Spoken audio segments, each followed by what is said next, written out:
Hi everyone, Stepan here. I'm going to continue the series on the Philidor with the Hanham Variation, which is actually a seldom used name. Most often people still refer to it to the Lion Variation of the Philidor, even though it's only one branching of the opening. So far we have been looking at the exchange variation of the Philidor, which is probably the most popular way to play on the lower levels, and today we are going to start looking at the knight moves black can do after d4. So let's get into the opening. So e4, e5, knight f3, d6 the Philidor, white plays d4. In the last video we looked at e takes d4, and today we are looking at knight d7. Tomorrow, or even today, if I have the time, we are going to look at knight f6, the Nimzovich variation. So knight d7, the Hanham variation has a clear purpose behind it, reinforcing the e5 pawn. As we said, after d4 you have two options. You can either, you have three options. You can allow white to win a pawn, you can exchange the pawn, or you can defend the pawn. Okay, this move knight to f6, the Nimzovich variation counterattacks instead, so that's another option. Okay, after d4, knight d7 is a fairly sensible move, which blocks out the light squared bishop, but the general idea, if white does nothing, should be b6, bishop b7, when this monster bishop is going to be the strongest minor piece on the board, but that never happens because white has too many options. Secondly, black wants to play knight f6, bishop e7 and castle, and this is probably the setup that you are going to get most of the time. One thing that should be mentioned about this position is that it's immensely transpositional. You can enter it from the Pillsbury or the red d4, d6. You can enter it from the Pirc e4, d6, d4, knight f6. In fact, I'm going to show you one of these positions.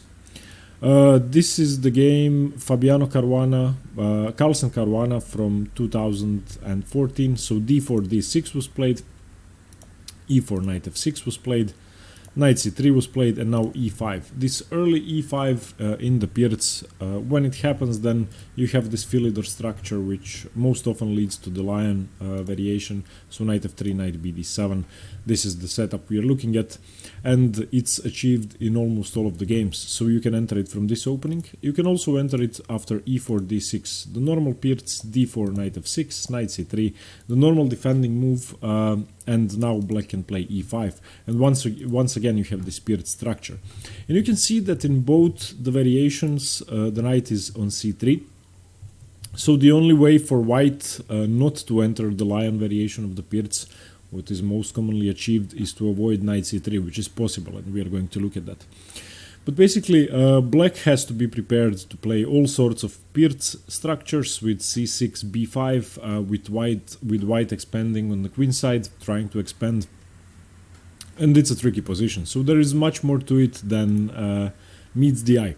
Okay, so after d4, knight d7, we are going to look at two main moves, knight c3, as I said, most often leading to the Lion variation, and we are also going to look at bishop c4. After knight c3, it is inevitable that the position is going to become the Lion variation, and I have to say, as opposed to many other variations of the Philidor, that variation actually gives a lot of chances to black, and according to the engines, somewhere around move 15 or 16, black is equal or slightly better if he knows what he is doing.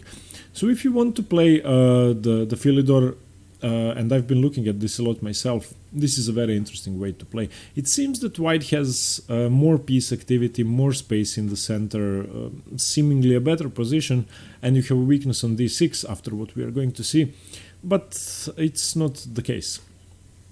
Okay, you can achieve the position with two moves, knight g to f6 and c6. c6 is a sideline, but they transpose almost always, so c6. White continues with a4 here, stopping b5, so a4. After a4, black plays bishop e7, and after bishop c4, knight gf6, you have the same setup. Castles, rook to e1 is played next. So c6 doesn't really avoid the position if white knows what he is doing. On the other hand, after c6, if white doesn't play the move a4, and black manages to play b5, then black is going to have more space on the queen side. He will be threatening b4, gaining even more space. But as I said, c6 is not the main way to play.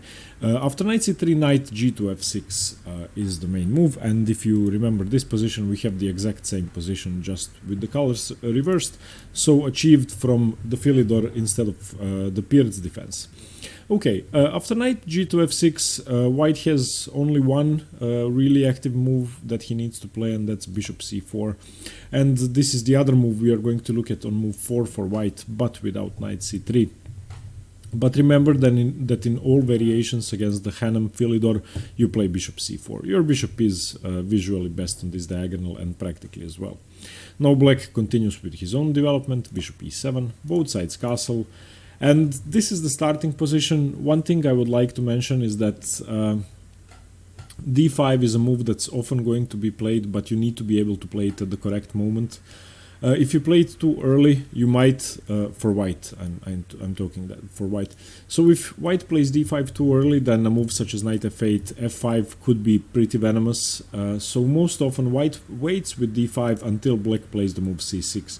The idea behind c6 is that black wants to play either b5 or d5 at some point. And the plans are fairly similar to the Pirc, except for the fact that the bishop isn't on g7 but on e7 rather.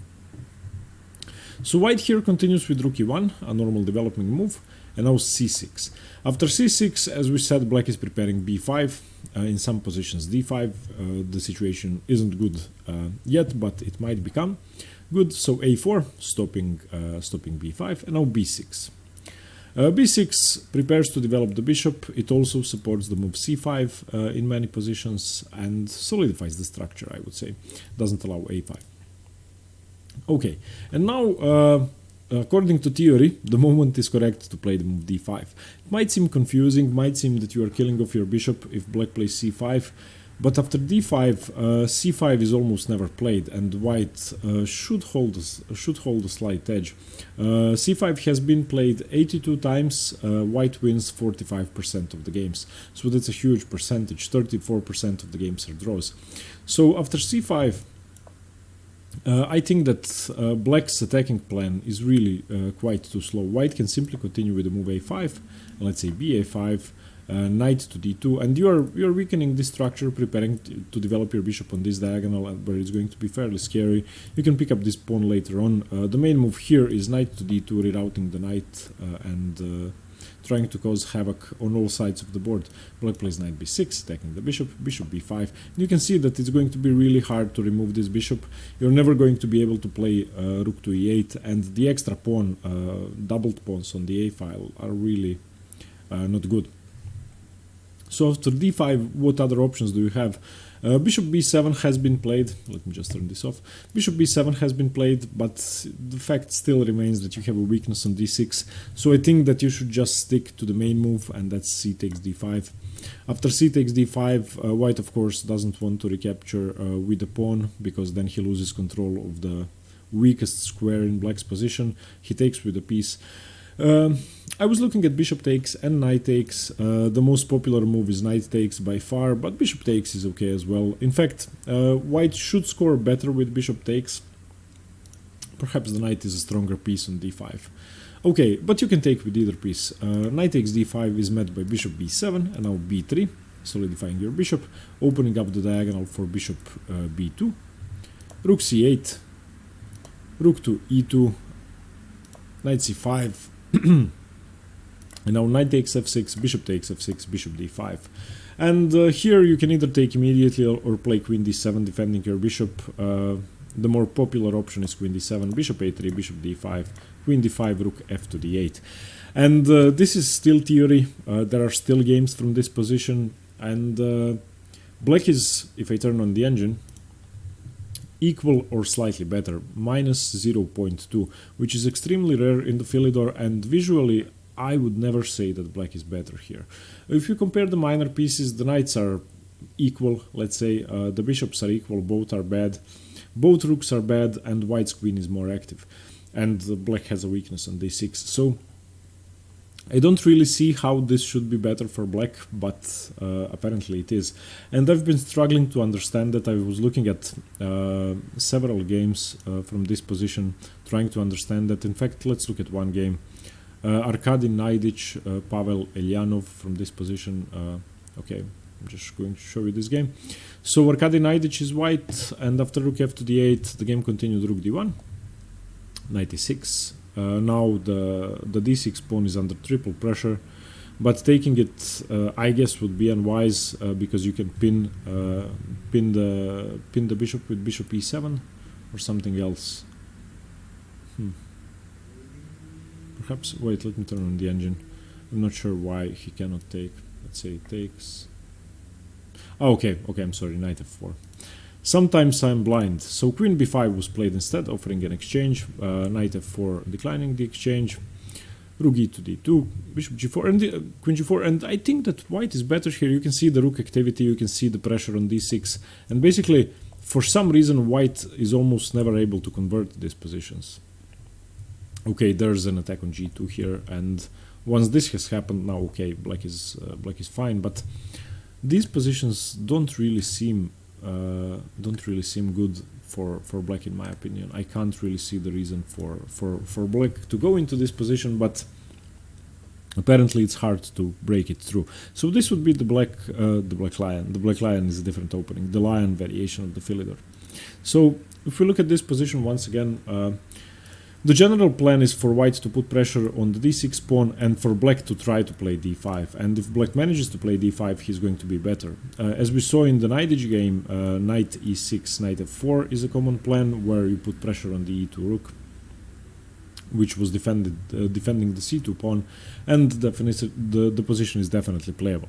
So after e4, e5, knight f3, d6, d4, the Hanham variation with knight e7, if white plays knight c3, this is the position you have to know. And I know it might sound crude and as if you have to learn a lot of theory, but basically you do. Because the position is harder to play for black no matter what the engines say. And if you are unfamiliar with the plans, then you're going to be worse. You won't even survive up until this point because you think that the position is harder for black.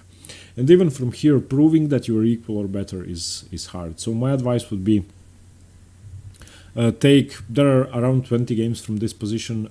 All are draws or black wins apart from one game, which is remarkable. Study them and find out why. It would take too much time to go into a lot of details about the position here. Okay, now let's look at the second move. After e4, e5, knight f3, d6, d4, knight d7, white doesn't have to go for the lion variation, which, as we saw, is almost inevitable. White can play a much more active move, bishop c4, and in my opinion, this is a much better variation. In fact, the two most popular moves for black in this position seem to be much better for white, which is a simple decision for me. If I play against the Philidor, I'm just going to play bishop c4. The main move is c6, as we are going to see, and the position should be better for white, in fact, more than +1. One mistake that I would like to mention is the move bishop e7. Bishop e7 is almost a losing move. White simply continues with d e5, and after you take knight takes e5, knight takes e5, d takes e5. Black doesn't take the queen, of course. White doesn't take the queen. He plays queen to h5, putting pressure on your pawn and threatening checkmate, and this position is busted. g6 has to be played, queen takes e5, and after knight f6 you're a pawn down and black's pieces are tremendously active. The bishop is a monster and white is +2 or +3. So remember that after bishop c4, the normal plan, which you almost always play in the Hanham variation, bishop e7 and castles, doesn't work. So okay. The two moves we are going to look at, one of them is the main move with c6, the other one is e takes d4, which I've been looking at and studying, and I think it's the best way for black to play. From this position on, c6 has been played 400 times, bishop e7 has been played, believe it or not, 100 times, and white wins 81% of the games. So if you play white against the Philidor, just remember how to crush bishop e7, d5, knight e5, knight e5, d5, queen h5, 1-0, game over. And the move I want to look at, which I think is the best move, is e takes d4. It has only been played 22 times. Just to mention that c6, the main move, scores much better for white. White wins 50% of the games, black wins 24%. So another argument for e takes d4. Let's look at the main move though. c6 is the main move with the similar ideas of b5 expansion and stuff like that, d5 in some positions. However, in this position where knight c3 hasn't been played, when d5 isn't such a strong threat because it doesn't dislodge the knight, white can simply ignore that and he can castle. That's one of the main differences. Here bishop e7 can be played because the position is different. If we look at look at d takes c5 here, and knight takes c5, knight takes c5, pawn takes c5 would still be problematic here, and after queen to h5, but after knight takes c, I'm sorry, but after bishop e7, d takes e5, d takes c5 is played instead, and the position is much better. If we look at this position here, bishop e7, d takes e5,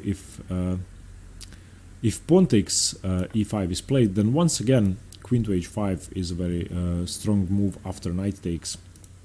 If I turn on the engine, even queen to d5 is a very dangerous threat. And then you have, I don't know if you remember the trick from the Hungarian defense, that here you have to play knight h6, and once black takes you have to castle. The problem is that you do not have a pawn now to capture on b2, which happens in the Hungarian defense. I'm going to show you that just for the second. Wait. Okay. So okay, e4, e5, knight f3, knight c6, bishop c4, bishop e7, d4 takes, c4 if takes, then queen d5 is the same threat as here, but the difference is that you can take a rook. So the correct move is knight h6, defending f7, and after bishop takes h6, if you take, you're getting checkmated, so you castle. So you castle, and after you castle, white takes here, king takes, knight c3, and the position is equal.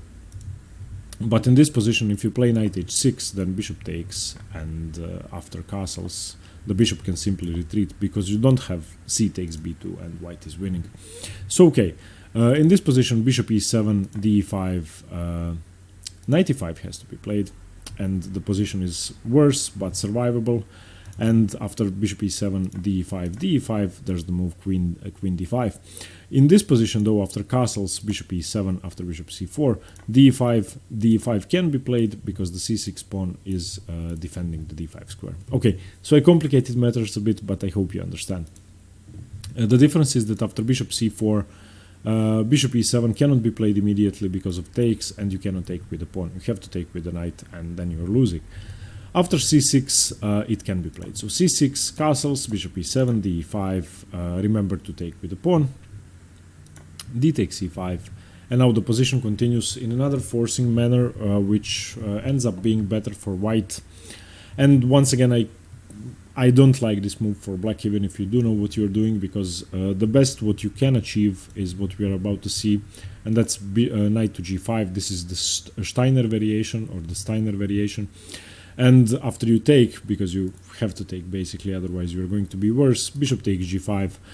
Black doesn't recapture, of course, losing a piece. It wasn't a piece sacrifice because queen h5, threatening checkmate, and you have to play queen e7, and now queen takes g5.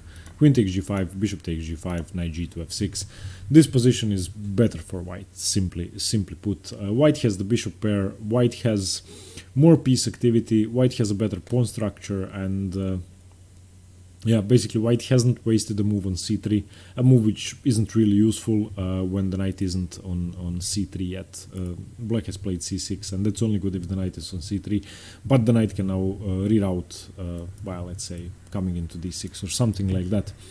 So coming back to this move, after d4, knight d7, if white plays bishop c4, bishop e7 is a bad move. As we said, c6 results in a better position for white. Let's just look at that once again. So takes, you can take with the pawn. This position is +1 or more, as we can see. If I turn on the engine, it's +1.5, so on the highest level, basically losing for black. b5 has been played 4 times here, white wins. Knight c5 has been tried, white wins. And basically white wins a vast majority of the games. which is why a very underrated move, which has only been played 20 times compared to 400 times with c6, should be played, and that move is e takes d4. After e takes d4, you are resolving the central tension, and you're basically not allowing any of these maneuvers where white captures. So by taking on d4, you are not allowing white to take d takes e5 and forcing you to make a decision. So after e takes d4, white is best advised to recapture with the queen. Knight takes can be played as well, but knight is better. The knight is better on f3, and the queen is sort of putting pressure on g7. So queen takes d4, and now knight g to f6. And you can see that there's no d takes e5 now, and e5 doesn't work. It's defended sufficiently, and the position is much simpler to play. After castles, bishop e7. This is an okay position. I think this is much better than the variations that we just saw. Of course, it's going to be hard playing for a win here because you don't have too many attacking plans. Your pieces are passive, but white doesn't have anything either. After bishop e7, white's best move is a4.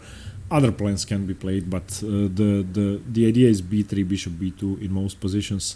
Black castles, knight c3. a5, you can also play b6, but a5 is, I think, the best attempt. b3, knight b6, attacking the bishop, and the bishop is actually given up, because where is it going to go? d3 and d2 are passive squares, so bishop b2 is played instead. Knight c4, queen c4, bishop e6, attacking the queen, knight d5, bishop takes d5, e takes d5, and this position is, in my opinion, quite good for black. It's not that black has an advantage, white is still slightly better, but if we follow the position a few more moves, if you manage to exchange the bishops and get this symmetrical structure, I really don't think that black can lose this. And perhaps white has a slightly more active queen, perhaps white has a bit more space because of the d5 pawn, but that really shouldn't be enough for an advantage. Okay. So let's look at the position once again. e4, e5, knight f3, d6, d4, knight d7. As I said, knight c3 leads to the Lion variation, which you have to know up until move 20. Once again, look at the games and study the position. If you're white, you can choose this move, knight c3, and the other more active move which you can choose is bishop c3, which I would recommend. Now, if you play the Philidor and if you play the Hanham variation, if you face knight c3, then just go for the Lion variation. It's fine for black, slightly better according to the engines. And against bishop c4, I really would recommend e takes d4. Remember that bishop e7 is losing. Remember that c6 is tough to play, but e takes d4 should be fine. And you will get this symmetrical position, which really should be fine. And one thing that should be mentioned is that it's easy to mess it up. It's perhaps somewhere along here after bishop e7. White doesn't have to play a4. White can play a ton of different moves. White can play, I don't know, bishop g5. White can play b3, bishop b2, and several different ideas. But the general plan is going to be for black to exchange several minor pieces, achieve a symmetrical pawn structure, and have a passive game. But if white plays bishop c4, I think you have to be content with a passive game in which you are equal, otherwise you are going to be worse. Okay, so to conclude, the Hanham variation, I think for black is, well, it's fine. It's one of the, in fact, the most popular variation on the highest levels. But I think that you need to know the Lion variation to play it. So basically, when the top players play the Hanham variation, they play the Lion variation. I'm just wondering what happens after bishop c4, because most strongest players with white choose knight c3. Still, there's a lot to work with in the variation, a lot of venom, and if you play the Philidor, it might be an interesting choice, especially if you know the theory. Okay, thanks very much. Let me know what you think. Thank you for the support and the comments, and stay tuned for more chess. Bye bye.